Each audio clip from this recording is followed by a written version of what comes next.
In this day and age, sex, politics, religion, with President Trump, you don't know how people feel. You don't want to get into that conversation with someone, especially not at dinner.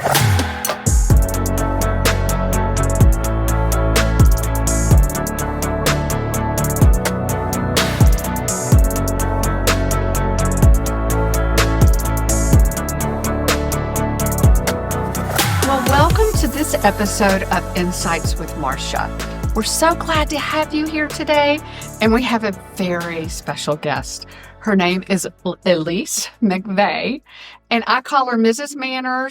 If I need to know anything about etiquette, she's going to have it. She's going to know it all. She has a vast background, has been doing this for decades. And Elise, instead of me trying to give your bio, because I will mess it up, you've done so many things from writing for the paper to running seminars. Why don't you tell our audience a little bit about you? Okay. So I started speaking about etiquette and getting organized and some other topics when my kids were young, because I just wanted to get out of the house. And I was giving a talk on etiquette, and someone in the audience said, "Oh, you should do a kids camp." So I said, okay. I'm originally in fundraising, and so I'd never taught. All right. So I just sort of scraped some stuff together, got some kids together, and it was just sort of born. And then over the years, as my children got older, I had more time to do different things. So some of the fun things that I did is I started out, I was a journalist also, and so I wrote a column for 10 years for the Dallas Morning News, just giving people practical etiquette advice. Yeah. And then one fun thing I did was Barbie, Mattel, their PR firm hired me because they did this DVD back in the day when we did DVDs called Barbie Princess Charm School. And so I was the etiquette expert spokesperson for it. So it was fun. So I got to sit in this big Barbie chair at the Wilshire Hotel in Beverly Hills. Oh my gosh. And I was on 24 different news stations. Wow. And so that was a lot of fun. I did my own DVD back in the day, the Mrs. McVeigh's Magnificent Manners show. Oh, yeah. So that was cool. And then just my curriculum has evolved. We have about 60 different lessons for kids. Mm. And we also have evolved it to where we also teach adults. So we sort of do it by levels, start with pre-K and go all the way through college students and then adults. Oh. And so over the years, it's just been fun. So I've written books for the curriculum, videos. Now we have my cute little dogs. I have a Yorkie and a Pomeranian Yorkie, and they give manners tips of the day that the kids love. Yeah. So it's just been a fun and wild ride. I also started working with the Thriving Women's Network. And so something I added to my curriculum was financial literacy for kids. Yes. And so I'm on a show called Financial Freedom. And then I'm also on a show called Every Child Can Learn. Mm-hmm. So that's been a lot of fun too. That's awesome. That's quite a career. It's gone on a while, so yes. I'm sure I'm forgetting some things, but those are just sort of the highlights of some things that I've done. And we just love teaching classes, mostly in Dallas, but we also do them online. I've gone to different locations for corporations and fraternities and sororities. So it's just been a lot of fun. It's such a wonderful gift to give to people. Oh, thank you. Thank you. It really is, because everybody needs it. But what percentage of people do you think know some basic etiquette? Do most people? No, or a lot of people? It's a very low percentage. So I remember about 10 years ago, I went to a very well-known school, and the fraternity invited me, and then they invited a sorority to come with them. So it was about 250 students in this ballroom. Whoa. And I taught them how to set the table, utensil use. And I said, okay, so start, so then they got their meal. I said, start eating and I'll just walk around and check on everyone. I did not find one person, not one, who did it correctly. And of course, I showed them what to do. But if you've been cutting or holding your fork and knife the wrong way, it's just so hard to all of a sudden switch. It's going to feel awkward. And I just would, just like the little kids, I would just get, do you mind if I get behind you? Okay, no problem. I'd put my hand on theirs and say, okay, this is how you cut. Now put your knife here. If you're right-handed, your fork this way. And when I go out to eat, no one wants to eat with me, none of my friends, because I think I'm judging them. I'm not.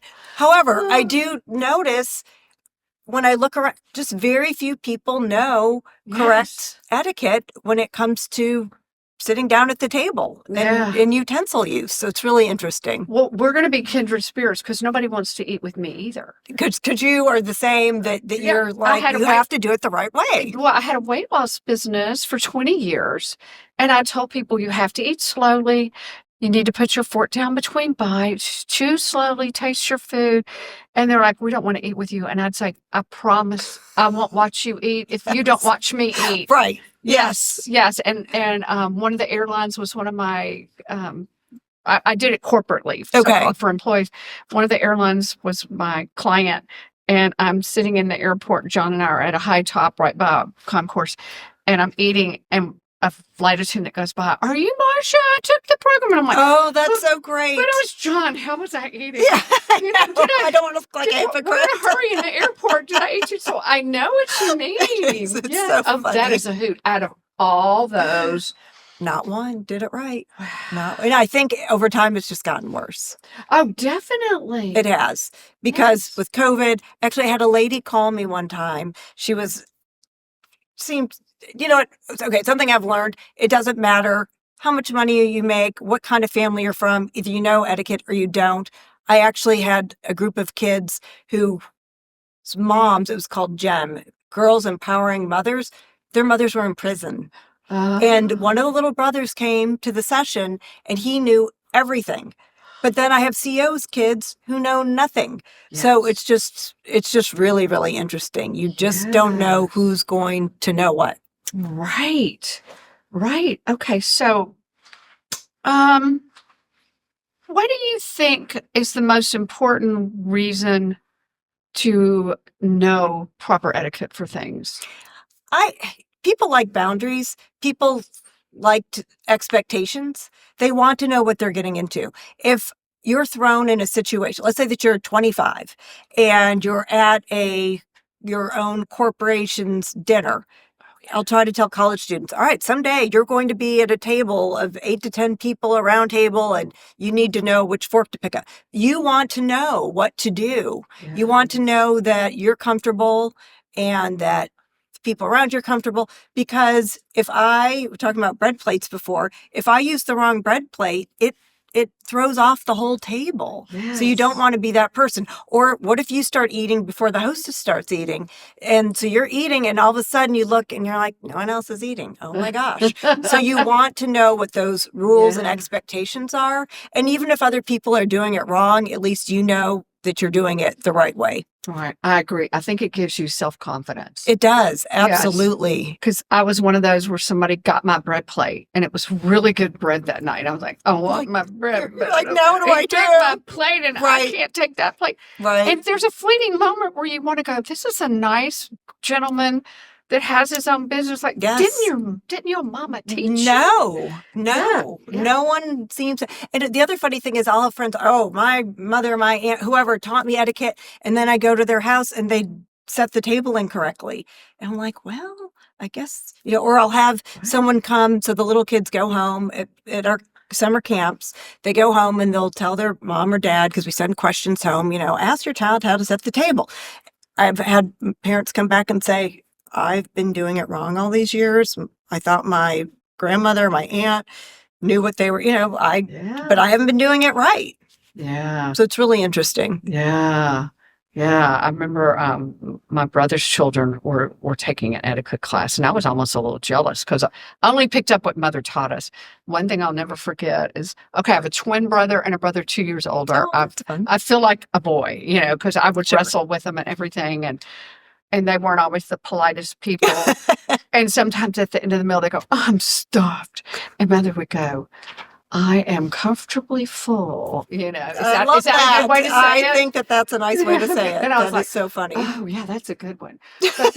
But you're so right. And you want to be in a situation, you've been invited to the corporate main table. Right. And you don't want to make a fool out of yourself. Exactly. And sometimes people will tell you, sometimes they won't. So I have a friend who is an executive at a large corporation, and she got to fly on the company jet.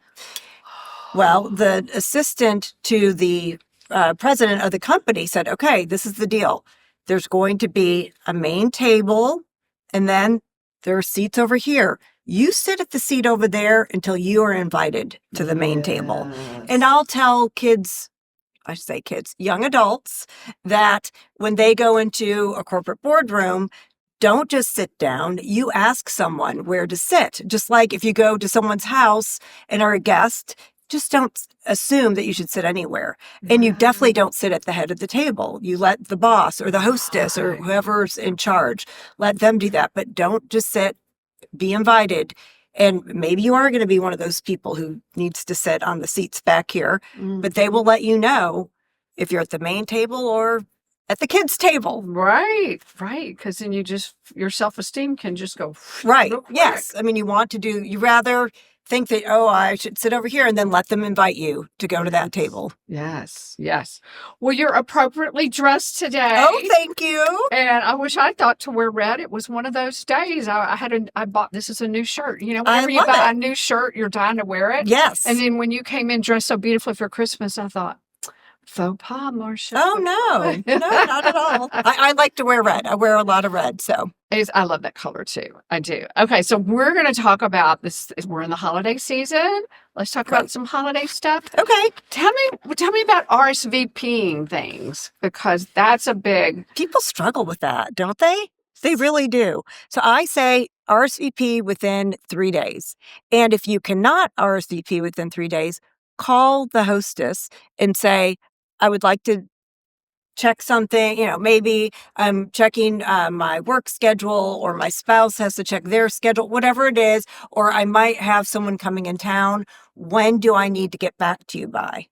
And I've had people say, oh my gosh, they haven't made a decision. Feel free, if you're the hostess, to say, you know what? This obviously isn't a good day for you, so we'll count do it you another out. time. Yeah. I mean, there's always a polite way to say that. We'll reschedule, and then you just go on with your, I mean, I think that we all are in these group texts sometimes that's like, oh, can this day work? And then one person's like, doesn't work for me. You're like, well, no, let's have to start over. It's terrible. And I'm usually the organizer. So I'm like, okay, now what do? I don't want to offend this person by saying, well, tough luck. Everyone else can do it. Sorry. So whenever I get in that situation, what I'll try to do is talk to a few people ahead of time, and I'll say, Marsha and I are going out to lunch. Can you join us at this day and this time? If they can, great. If they can't, well, then we'll get with you another time. Yeah.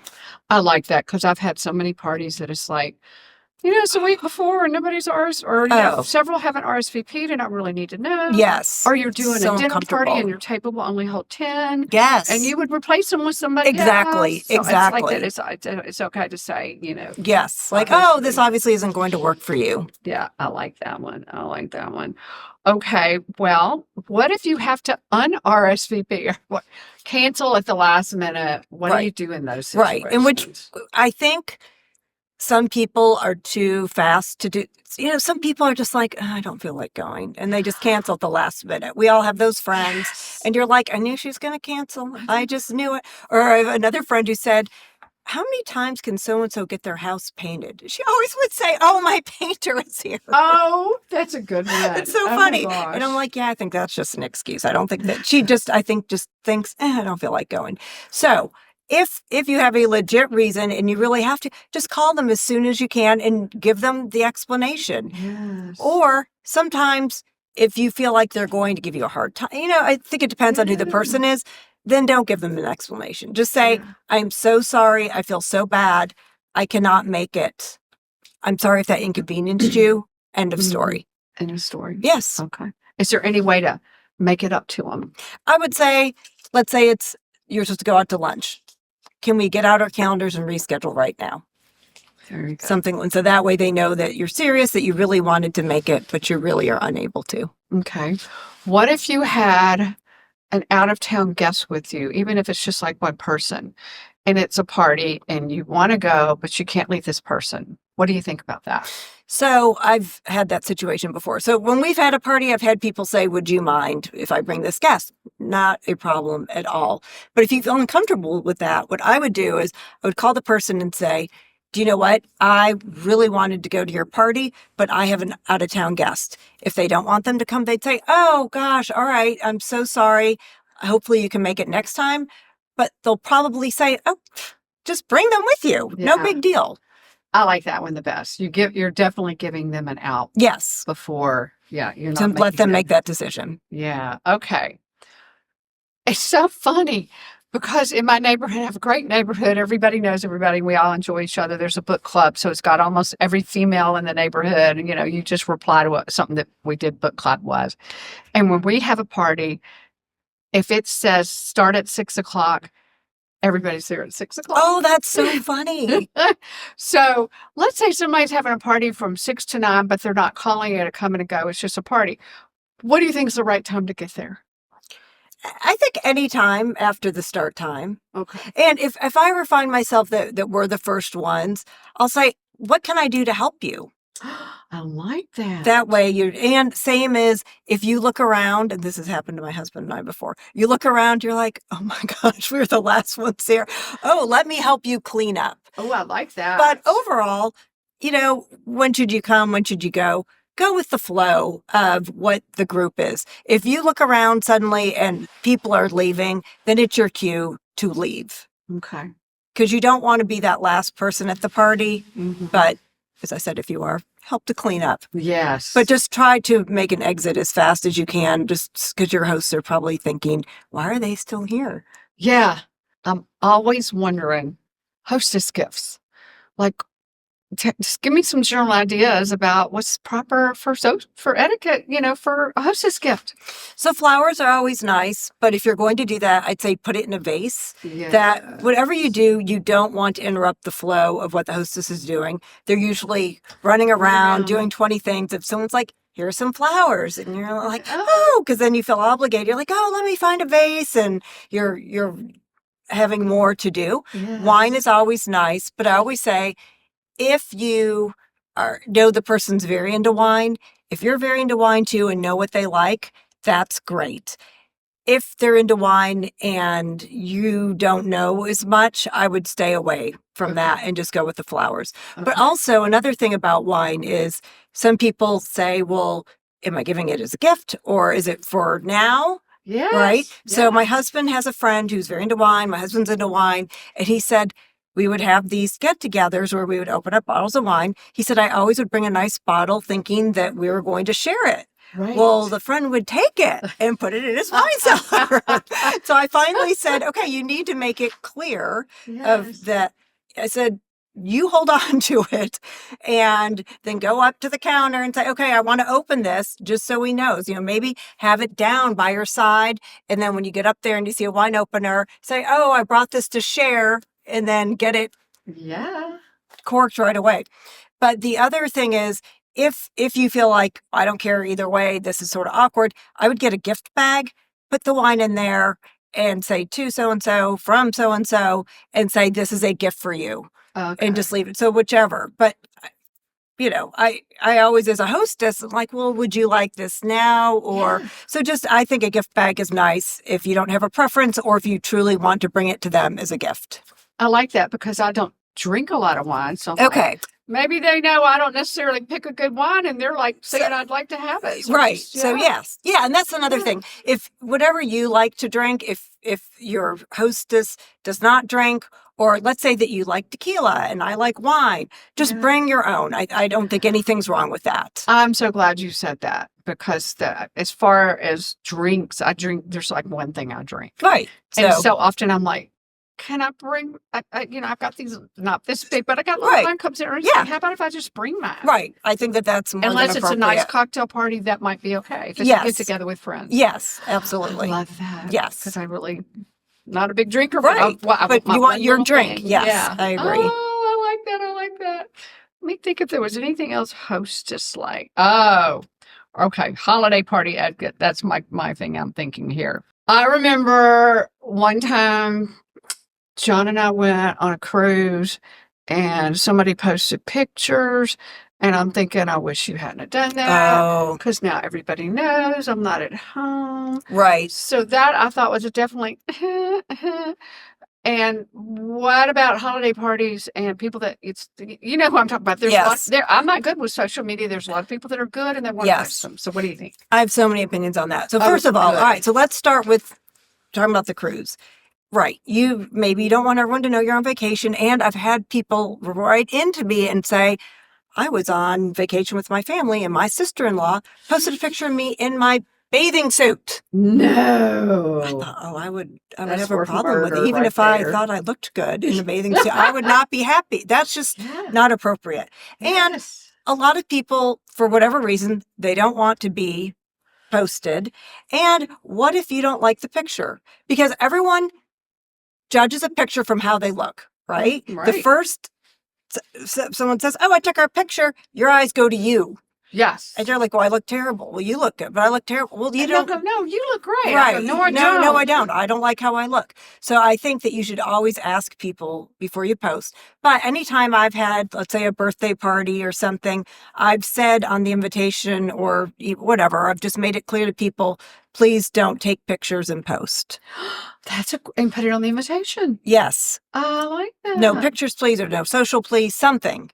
But just make it clear, because I know when I see people at a luncheon or like, I'll think, oh, I thought I was friends with them. I guess I'm not as good at friends with them as I think, right? A lot of people think that. Yes. So you don't want to offend anyone. So I think parties in general, it's nice not to say anything like that. Or let's say you're having a party and it's an Evite and people can comment. A comment I had one time from a party was, oh, you guys throw such a great party every year. I'm glad you're keeping the tradition. I thought, okay, there are a lot of people, this is the first time that they've been invited. That's so uncomfortable.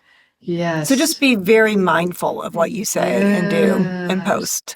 Yes. Okay. Do you have a preference between a formal invitation that you mail and an Evite? I think it depends on what the occasion is. So if you're having a big Christmas holiday party, I think an Evite is fine. Okay. If it's wedding invitations, oh my Don't go gosh. there. Yes. Yeah. I just have been very surprised to hear when people do not send a formal invitation. But the other thing is my son had to tell me, because he's at the age where his friends are all getting married. He said, you didn't RSVP on the website. And I said, but they're sending an invitation. He said, it doesn't matter. He said, you still have to go to the website and RSVP. No. So that's now the expectation. It's very interesting. That is interesting. Right? Okay. All right. Yeah.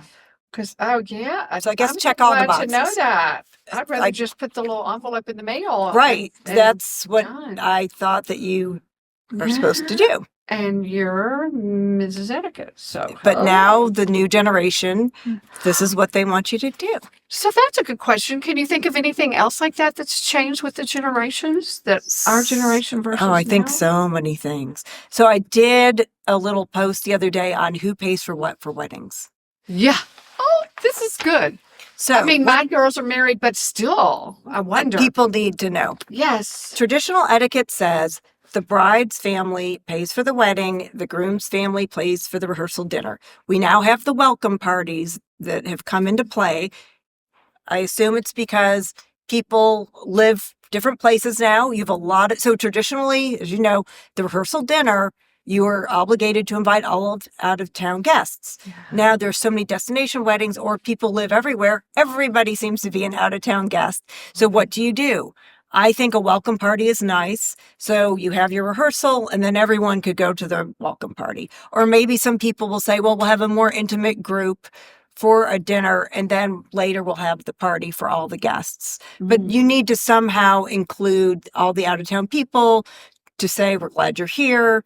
We will feed you at least, cocktail bite-sized food, something, just to say thank you for making it out here, because it's a big expense. Yeah. Something that I like, but I have 3 boys, so I'm not paying for girls' weddings. But something that I like is I have a niece who gets to be asked in a lot of weddings. It is so expensive. Yes. She's 23, 24. She's not 24, but she's been in weddings for several years. Yes. And between going to the city, renting a hotel or VRBO, sometimes getting transportation, the dress, It's a lot. Hair, especially for a 23-year-old budget. Exactly. And they'll say you have to use our hair and makeup, and they're not paying for it. She has to pay for it. That's not that. I don't think that's right. Right. So back in the day, the bride's family would pay for the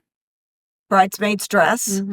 I understand not everyone can afford that, but if you're going to request hair and makeup, I think that's something that you need to get covered for those girls.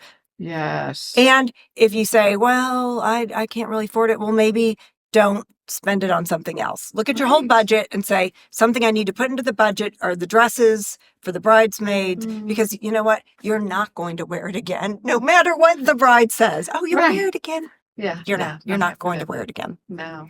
So who that's pays important. for that party at the beginning for everybody from out of town? For the welcome party, that would be the groom's family. Oh, good. That would be the good. Oh, good. Well, I feel like, and someone asked me, my sister said, oh, so-and-so, a friend of hers said that the groom's parents are supposed to pay for the alcohol. Traditionally, they do not. Now, I'm just telling you what tradition is. Versus the new age. I'm not saying what's right or wrong. I think it's good to know what the tradition is. But something that parents might say is, as the bride's family, I'm giving you this much. Groom's family giving you this much. Figure out what you want to do. Yeah. As a groom's parents, though, I'm a little control freakish in the way, probably for what I do. I would want to say, well, this is what I want for the dinner. This is what I feel good about. So you just have to have those conversations and figure it out. So if the groom's parents are paying for like rehearsal dinners and all, are they in control of that guest list and the bride in control of the other guest list? Yes. And so I've been concerned, once again, as a groom's parent, am I going to get as many people to invite? So I've had people say, oh no, it should be even. That if you get 200 guests as the bride's parents, I should get 200 guests as the groom's. Yes. Once you get that limit, if there are more people that you want as the groom's parents, then I think it's appropriate to say, do you know what? I have about 10 or 20 people more that I'd like to invite. If possible, I would like, is there room? I will pay for those additional people. I think that that's the nice thing to do, because you don't want to put the burden on those parents if they can't afford it. Right. You could write a whole book, or maybe you already have on wedding etiquette. No, you're right. I probably should. Really but it's funny. So some of the comments I got was, well, people can't afford this or this. I understand. And I'm not telling you how to, I'm just saying these are the etiquette rules, but you need to work it out. Negotiate. For however your family needs to work it out. This sounds like good practice for marriage, Yes. If you can't work it out for the wedding. This. But unfortunately, it's usually the parents who are battling. Yeah, usually. Yeah. I have a friend who said that she said to her mom, I'd like to invite these 20 people to my wedding. And the mother said, there's no room. And she said, it is my wedding. And she said, oh yeah, you're right. I guess it is. Wow. Wow. I thought that was funny. But I think a lot of moms are, I didn't have the wedding I wanted, and so this is what I want, and maybe that's not what the daughter wants. Wow. Or maybe your family doesn't drink as the bride's family, but the group, alcohol is important to our family, so we'll pay for it. There you go. So I think that there is obviously room to compromise, and it's good to have these discussions. Yes. But there's a lot to think about. I'm glad my girls are married. Yes, be glad. Okay. Be glad that's behind you. Oh, not just a wedding, party in general. What do you do when somebody's been overserved? Oh, gosh. That's hard. Yes, definitely cut them off as soon as possible and then send them in an Uber. So we had that at a party. Isn't that wonderful? We have Uber. Yes, now. It is such a... When we were younger, there was... I know. It was like, good luck. Yeah. Try to get a cab. Or there's the couch. Yes. So we had that where a young lady was overserved and a gentleman, I say that loosely, a man said that he would take her home. I was like, oh, I don't know about this. And so luckily someone else stepped in and had a talk with him and said, okay, you said I appreciate if you want to escort her in the Uber, but she is to get home and then you are to leave. So make sure that that is clear. But I think it was nice, if he had good intentions, to go with her in the Uber, because you can't just send a drunk female or probably even a drunk male Right. in an Uber. So it's nice if someone can go with them. That But yes, if there is no one, then there is nothing wrong with saying, you know what, you're staying the night. Oh, I don't know where your keys are. Sorry. Just stay the night. Yeah, that's, yeah. Or I'll drive your car home, something. Gosh, life can get messy. It can, yes. Wow. Okay. Once you get up from the table, let's say you're eating a holiday meal and you want to go to the restroom. What do you do with your napkin? That's a great question. It goes on your chair. On the So chair? it starts out, obviously, right next to the forks, or sometimes in a napkin ring holder on a charger plate, or fans out and, Yeah, pretty. yeah, and a duck or swan or whatever. Yeah. But, okay, so you put it on your lap and then you say, excuse me, and you put it on your chair. And then when you're done, it gets folded back and goes where the forks were. When the meal's over. Yes. That's good to know. Okay. What if you have, my mother and I, since we did weight loss, we used to call them food pushers. What if you have a food pusher that like insisting on you taking seconds? Oh, wow. Okay. Just say, okay. And then just look like you're engaged with your food. Just like if you don't like what is served, I always tell kids. Yes. What do you do? Don't, because I was with someone one time and he would just, and I'm like, no. You have to look like you're, and then people are like, Move the oh, food around. right. Or little kids. I'll ask this to the kids. I'll say, so what do you do if you don't like what is served? And they'll say, you ask them for a special meal or to make you something else. No, don't even do that to your poor mother or nanny or whoever's making you the food. So you don't say anything. You just say, all right, and just look engaged with your food. And when you're done, you're done. Oh, that's cute. Did they say, can I go raid the pantry So, later? well, yeah. And so that's another thing. Yeah, that you should do. But yeah. Oh, that's cute. That's cute. It's holiday season. You don't know what religious views or holidays somebody celebrates. If you're a Christian, is it okay to say Merry Christmas? Should you say Happy Holidays, Happy Hanukkah? What are your thoughts on that? if you don't know, just say happy holidays. I think that's safe and it's good. And if they're going to be that obnoxious and say, well, I don't celebrate anything, well, you probably don't want to be friends with them anyway. That's true. I just would say, bless your heart. Because that covers a lot. Yes, is that not the greatest saying in the world? It is. It really is. Anything. You can say anything that you want, and then just bless their heart. Mm-hmm. Mm-hmm. Bless your heart covers a multitude. Oh, of it does. sins. It's great. Yes. Okay. Let me think of another one. Oh, you said you know some good ones at this. Disagreements at the holiday table. Okay, so I don't say sex, politics, religion to the kids, but I'll say inappropriate topics or racy topics, politics, religion, things that you should never discuss that people just now seem to discuss. So Yes. in this day and age, you don't know what people's opinions, what their views are. I remember one time when my husband and I were in our early 20s, we went to vote in the primary. And so we go up to the party and the guy stopped us at the door, said, oh, no, you don't vote here. You go down there and vote. He could tell what party we were. It was so funny. But I think that was common back in the day. It was. Well, now Yes. with Trump, with President Trump, you don't know how people feel.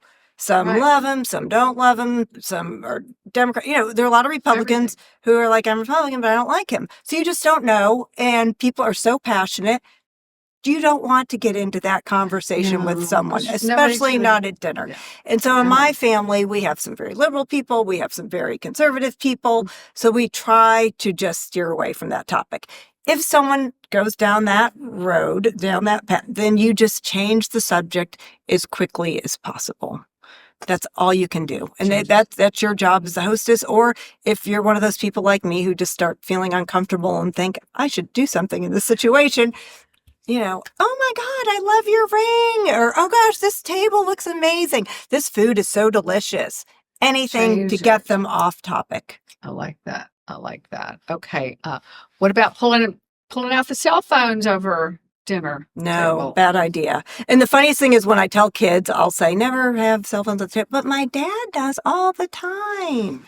So when we used to have landlines, when it would ring during dinner, the kids would say, aren't you going to get it? No, there's nothing more important than this, than us sitting down having this meal. Mhm. So I tell people, if you're at a restaurant and you have to check to see if your friend's coming, or with teenagers, a lot of parents say, I will give you this phone, but when I call or I text you, you better answer.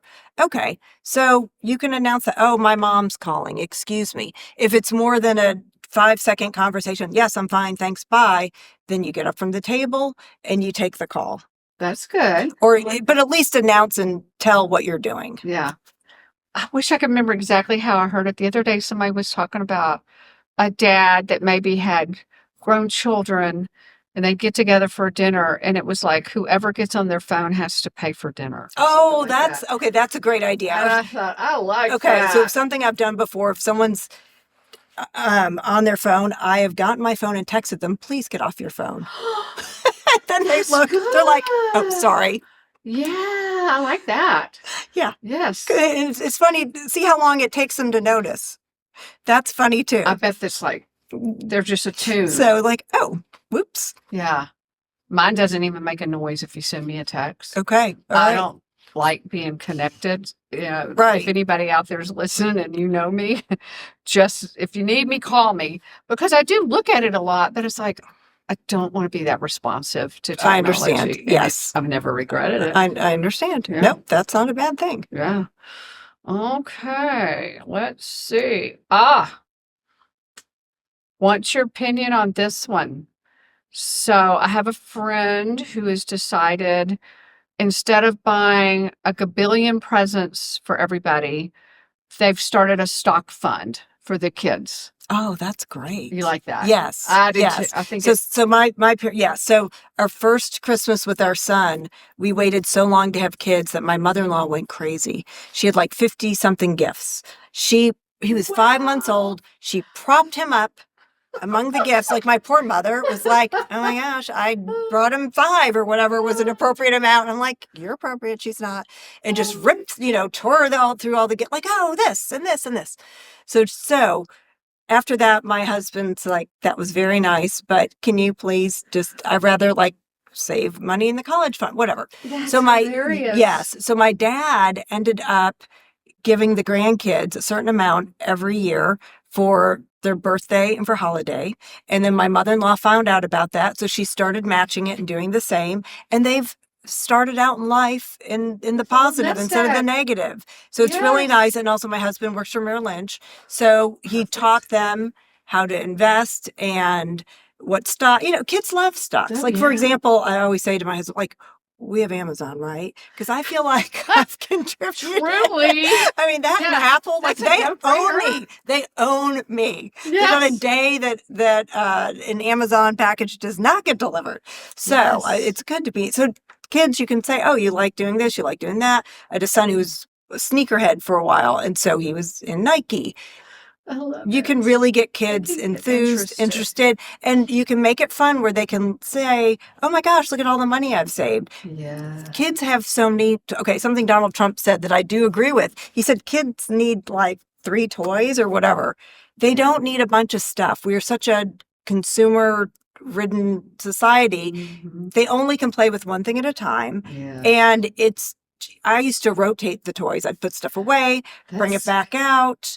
Because, I forgot about this, because they get overwhelmed. So they're going to get enough stuff no matter who they are or where they live. So I think that saving money is the best gift that you can give them. Oh, good. I'm glad. I like that. I like that a lot.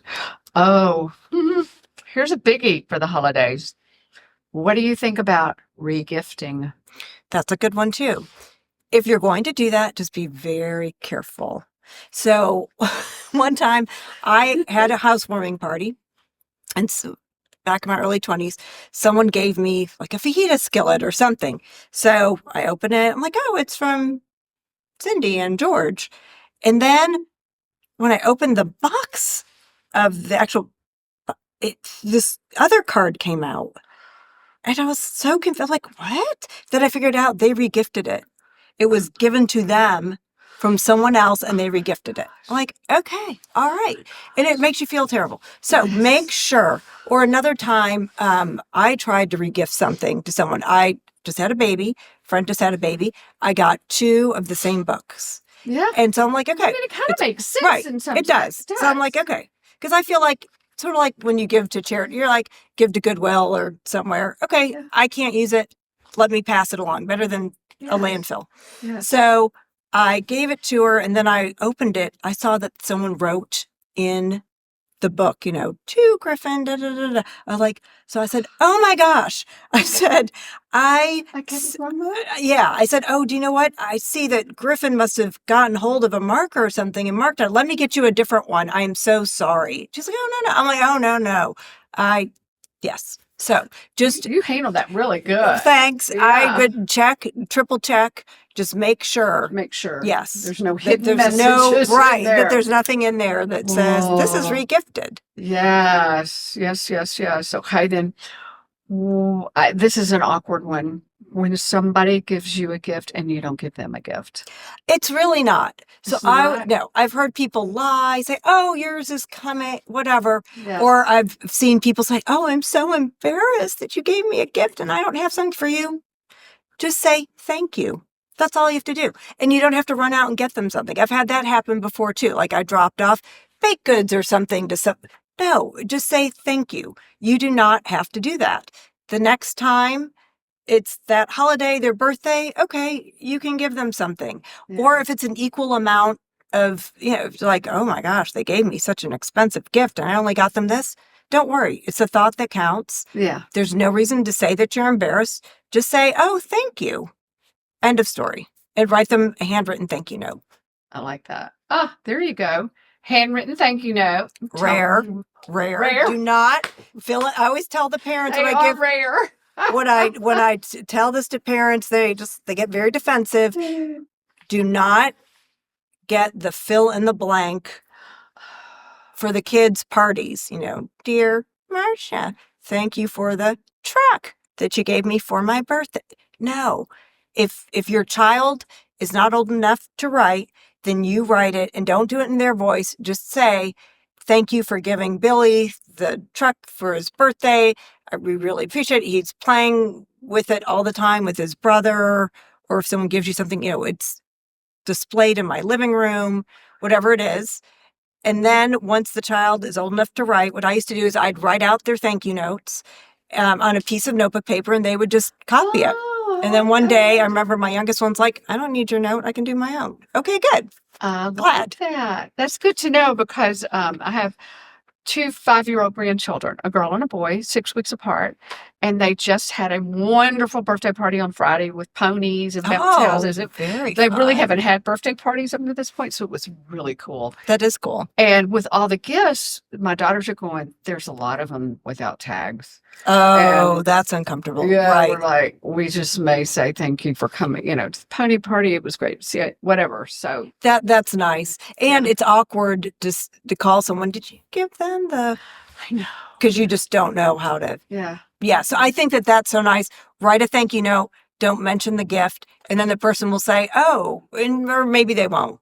Right. Just want to make sure that you got my whatever. Yeah. And also if someone said, so when my mom passed away, people sent flowers and I wanted to write them a thank you note, but right away I would text them, thank you so much. I just received your delivery. Then I would send out the thank you note.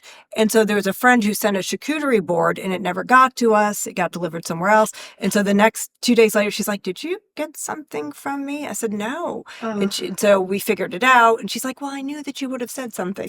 So I think that's good. I like that. If you can't write the note right away, then at least acknowledge it and then make sure that you write it later when you can. So I've had notes after an older person has passed away that are like, they almost look like how wedding invitations used to look in my day. All the beautiful script engraved. So I have gotten a couple that were engraved like that and said, thank you so much for da-da-da. And then it was just signed. Oh, so is that okay or not? Especially like if the person's way up in years. Right. So So they didn't write you a note. They It was an engraved note that they sent to everybody. Oh, I'm not a fan of that, to tell you the truth. Now, I know for funerals, some people, they'll get the card of the memory thing, and maybe they'll say, Elise, thank you so much for coming.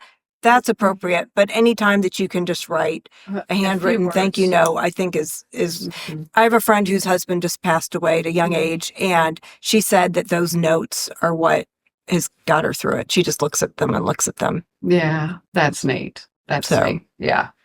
Okay. Oh, here we go. Babysitters, teachers, mailmen, UPS guy. I know that's really broad, but any thoughts on Christmas and holidays and what do you do for those people? I think most people appreciate cash, to tell you the truth. The cash is so easy. It is so easy. And so the rule that I've heard that I go by for a housekeeper, if you pay them $100 a week, then you give them $200 that week as a bonus. Okay. And so now if this is someone that let's say that you're very good friends with your housekeeper or whoever it is, maybe a gift you feel like is more appropriate. But I think tipping at the holidays for the hairdresser, the makeup person, whoever it is, I always give extra. Another thing I'll do is I'll get a family Christmas card and I'll put cash in there and give it to them for their tip. I like that. That just takes all I have a male hairdresser and I'm like, I don't know what to get him. Yes. Yeah, I think that's the easiest. Okay, so in the past, though, I said Amazon. I've given Amazon gift cards. That's great. Is that okay? No, absolutely. I think that's great. So my mail carrier, someone told me, they said, oh, well, I was talking to him and he's working on his house or something. And I said, oh, okay, so I got him a Home Depot gift card. There you go. So I think that's nice too. Because some professions, I don't know if mail carriers legally can take cash from people. So if it's a situation like that, maybe a gift card is more appropriate. Okay. I'm going to keep that one in one. Okay. What about at work? Gift exchanges and stuff at work. You have any advice there? I heard an etiquette rule, and I must say I don't agree with this, that you should not gift a boss. I disagree with that. And you know what? Something that if you're unsure, something you could say to your boss or coworkers, do you all exchange gifts around here? And just ask whenever you're unsure. And what's the dollar limit? Sort of like if you're dating someone new and there's nothing wrong with saying, we're exchanging gifts. Should we put a dollar limit on it? Just anything that makes the situation not uncomfortable. Mm-hmm. That way, once again, Yes. what the rules are. But I think that if you just want to give someone something because you appreciate them, whatever the dollar amount is, that's so nice. Because also you don't want to overdo it where they're like, wow, what is this? This is too expensive. Yeah. So I just think something nice at the holidays. And like baked goods are good. Like there's so many great places around here that have amazing cookies or cake balls, whatever it is. I think that people appreciate that too. Yeah. So I'm glad you said that because I've got a pecan place. And so I'm thinking, right. I'll just give them some pecans. And some of them have a regular or sugary or spicy. And I felt like that was fairly safe, especially if it was somebody that didn't get me something. Right. Or we have a friend whose son was in Boy Scouts and their troop would do the wreaths. So we'd send wreaths. I'm like, that's great. He's supporting his son, supporting the Boy Scouts. And how nice that I have a beautiful wreath. Yeah. Oh, I like that. Okay, so I think we've pretty well got what I needed. What else can you think of anything else for the holidays we ought to talk about? I would just say if you're invited, even if to someone's home for the holidays, even if it's a relative, just be very mindful of, may I bring something? Ask to help clean up. Yes. So traditional etiquette says, Emily Post would say that you don't offer to clean up. But when that was written, it was like in the 20s and 30s when everyone had servants. Right. So now we don't have that as much. And so always offer to be as helpful as possible. And when you walk in the door, and these are things that you think are basic, but I have someone who comes to my house every year who doesn't do this. You find the host and hostess, say, hi, how are you?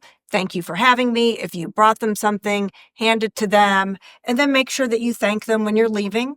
And don't sneak out ever. That's another thing. I would say if you have to ever leave an occasion early, when you RSVP, I would call the host or hostess and say, just so you know, I have another party. I have this. I'm going to leave at 8:00. And then you can find them and say, thanks again, and leave. So tell me if I've been a bad girl. Sometimes you can tell, like, somebody, you know how people will capture you at a party? Yes. And I want to say thank you to the host, let's say. And Yes. somebody just, I will literally interrupt and go, gotta go. Thank you so much. Hoping they'll still engage. Is that bad? No, I mean, sometimes you have to do. Otherwise, I'll be there for 30 minutes. Right. No, if the hostess is talking to someone, I'll just say, I'm sorry, I don't mean to interrupt you. I have to go. Thank you so much, and leave. That's fine. So don't worry. Okay, good. Okay. Yeah. Okay. And as a hostess, I don't like it when people have said, you're leaving already? Oh my gosh. No, that's right. That makes you feel bad too. Yes. So that's why I'd say if you have to leave early, just give the reason. And if someone who hasn't warned you that they have to leave early, if they're there for 2 seconds and then they leave, just say, thank you so much for coming. End of story. Don't make them feel uncomfortable. Yeah. Oh, I'm going to go back to what you said about helping if you're at someone's home.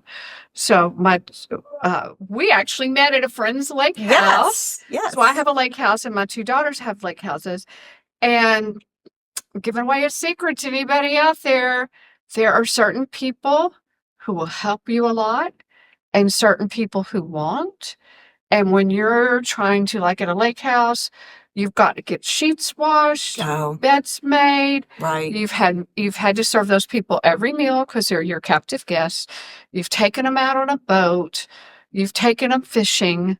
The people that are first on my list to invite next time are the ones that helped. Yes. And absolutely. it's like, to me, it's you can't even imagine what a help it is for the person who's entertaining. Yes. And my daughters will talk about, such and such. So she was just in the kitchen with me helping load the dishwasher and she unloaded the dishwasher. Yes. And I mean, because really, I think everybody wants an invitation to come back when they've done something like that. Absolutely. So you just need to be a great guest and realize, like you said, remember that movie, The Help? Yes. Like people right. this out. There was The Help and servants and all that, and it's us these days. Right. Most people don't have that. So also something to tell your kids if they ever have a sleepover, strip the bed, get the sheets, and say, where's your laundry room? Put them there, and then I'll get the comforter, and I'll put the comforter on top of the bed and put the throw pillows back, so at least it looks presentable. And we used to have, my husband is in a fraternity where the young guys still travel and they would stay with us. They always would leave a note on the pillow, which was very, very polite. And so always ask what you can bring. If they say nothing, bring something anyway. Yes. And then you have a follow-up note. And actually, when I left the lake house, they had little magnetic letters, and so I spelled out thank you. I don't know if they noticed it or not. They never said. I don't know. But that's always something nice to do. You're so right. I'm thinking back to one time in my life, I think somebody put a little thank you on the pillow, and I was like, you're so appreciative. It's like they're going to the head of the list. Yes. And the other thing is, I don't trust the mail anymore. Every time I send someone a thank you note, I think, I hope to God they get this. Yeah. Because I had someone send me something. He's like, did you get my card? I said, no, I never did. Or I'll get Christmas cards back months later. I'm like, are you kidding? And you double check the address. Yeah. So it's just common that sometimes they don't get there. Yeah. It's so true. But yeah. Or so months later. Right. So if you can have that note ready to go and write it before you leave, that's a nice thing. Or maybe even have a gift that you leave that with them with the note before you depart. That's always nice too. Very cool. Well, you've given us some great ideas. Oh, good. Well, to increase self-esteem and to look good with our friends and to make the other party happy too.